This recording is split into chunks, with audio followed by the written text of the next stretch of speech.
اعوذ باللہ من الشیطان الرجیم بسم اللہ الرحمن الرحیم۔ سورہ نحل آیت نمبر 101 میں اللہ تعالیٰ فرماتے ہیں،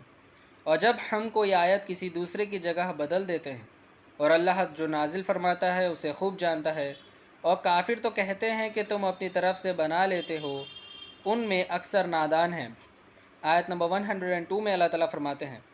اے نبی مکرم محمد صلی اللہ علیہ وآلہ وسلم، آپ کہہ دیں کہ اس کو روح القدس تمہارے رب کی طرف سے لائے ہیں حکمت کے ساتھ، تاکہ مومنوں کو ثابت قدم رکھیں اور حکم ماننے والوں کے لیے ہدایت اور بشارت ہے۔ آیت نمبر 102 میں اللہ تعالیٰ فرماتے ہیں کہ اے نبی مکرم محمد صلی اللہ علیہ وآلہ وسلم،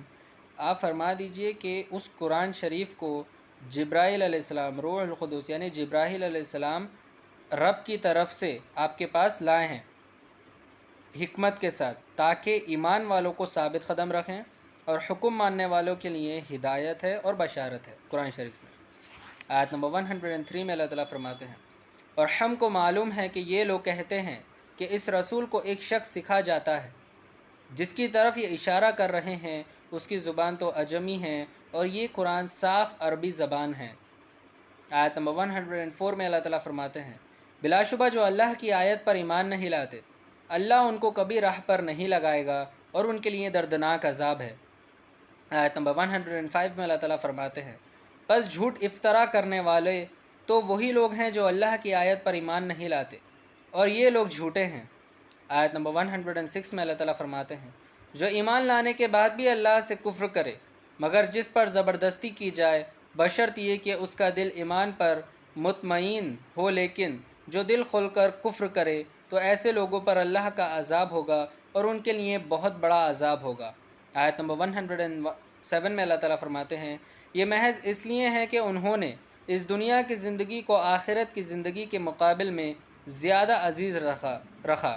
اور یہ کہ اللہ ایسے کافروں کو ہدایت نہیں دیا کرتا۔ آیت نمبر 108 میں اللہ تعالیٰ فرماتے ہیں، یہی لوگ ہیں جن کے دلوں پر اللہ نے مہر لگا دی ہے اور کانوں پر بھی اور آنکھوں پر، اور یہی لوگ بڑے غافل ہیں۔ آیت نمبر 109 میں اللہ تعالیٰ فرماتے ہیں، لازمی بات ہے کہ آخرت میں یہ لوگ گھاٹے میں ہوں گے۔ آیت نمبر 110 میں اللہ تعالیٰ فرماتے ہیں، پھر آپ کا رب ان کے لیے جنہوں نے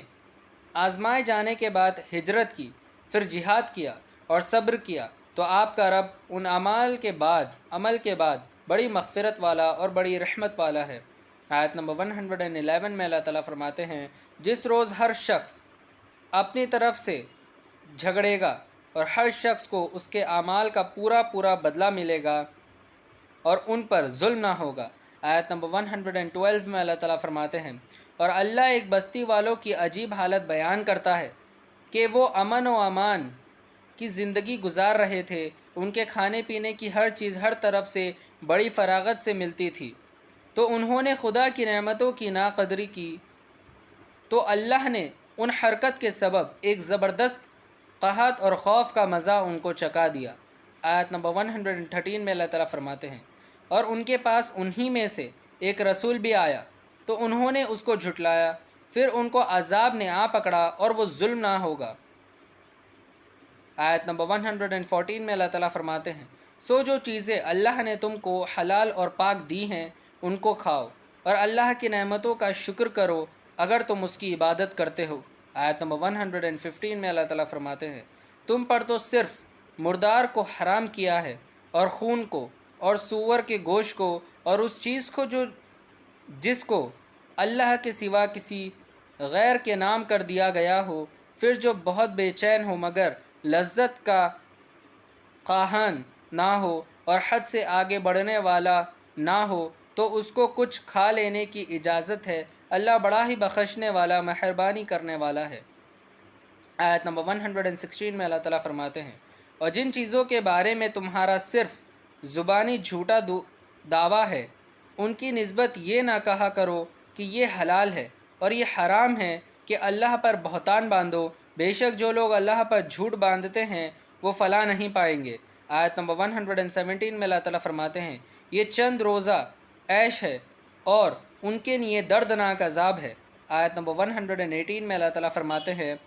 اور صرف یہودیوں پر ہم نے چند چیزیں حرام کر دی تھیں جن کا بیان ہم اس سے قبل آپ سے کر چکے ہیں، اور ہم نے ان پر کوئی زیادتی نہیں کی تھی، اور اللہ تعالیٰ نے یہودیوں پر کوئی زیادتی نہیں کی تھی، لیکن وہ خود ہی اپنے اوپر ظلم کرتے تھے۔ آیت نمبر 119 میں اللہ تعالیٰ فرماتے ہیں، پھر آپ کا رب ایسے لوگوں کے لیے جنہوں نے جہالت کے سبب کوئی برا کام کیا،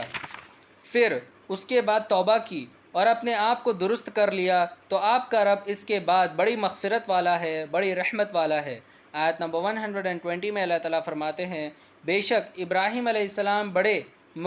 مقتدا تھے، اللہ کے بڑے فرما بردار تھے، بالکل ایک طرف کے ہو رہے تھے، اور وہ شرک کرنے والوں میں سے نہ تھے۔ آیت نمبر 121 میں اللہ تعالیٰ فرماتے ہیں، وہ اللہ کی نعمتوں کے شکر گزار تھے، اللہ نے ان کو منتخب کر لیا تھا اور ان کو سیدھے راستے پر ڈال دیا تھا۔ آیت نمبر 122 میں اللہ تعالیٰ فرماتے ہیں، اور اللہ نے ابراہیم علیہ السلام کو دنیا میں خوبیاں دیں اور آخرت میں بھی اچھے لوگوں میں ہوں گے۔ آیت نمبر 123 میں اللہ تعالیٰ فرماتے ہیں، پھر اللہ نے آپ کے پاس وحی بھیجی کہ آپ ابراہیم علیہ السلام کے طریقے پر ہی چلیں کہ وہ ایک ہی طرف کے ہو رہے تھے، وہ شرک کرنے والوں میں سے نہ تھے۔ آیت نمبر 124 میں اللہ تعالیٰ فرماتے ہیں، بس ہفتے کی تعظیم تو صرف ان لوگوں پر لازم تھی جنہوں نے اس میں اختلاف کیا تھا، بے شک آپ کا رب قیامت کے دن ان میں باہم فیصلہ کر دے گا جس بات میں یہ اختلاف کرتے تھے۔ آیت نمبر 125 میں اللہ تعالیٰ فرماتے ہیں، آپ اپنے رب کی راہ کی طرف علم کی باتوں سے اور اچھی نصیحت کے ذریعے سے بلائیں، اور ان کے ساتھ اچھے طریقے سے بحث کیجیے، واقعی آپ کا رب خوب جانتا ہے اس کو جو راستے سے گم ہوا، اور وہ اس کو بھی خوب جانتا ہے جو راہ پر چلنے والا ہے۔ آیت نمبر 126 میں اللہ تعالیٰ فرماتے ہیں، اور اگر تم بدلہ لینے لگو تو اتنا ہی بدلہ لو جتنا کہ تمہارے ساتھ برتاؤ کیا گیا ہے، اور تم صبر کرو تو وہ صبر کرنے والوں کے حق میں بہت ہی اچھا ہوگا۔ آیت نمبر 127 میں اللہ تعالیٰ فرماتے ہیں، اور آپ صبر کیجئے، آپ کا صبر کرنا اللہ ہی کی توفیق سے ہے، اور آپ ان پر غم نہ کریں، اور جو تدبیریں وہ کرتے ہیں یعنی جو پلاننگ وہ کرتے ہیں ان سے بھی تنگ نہ ہو جائیے۔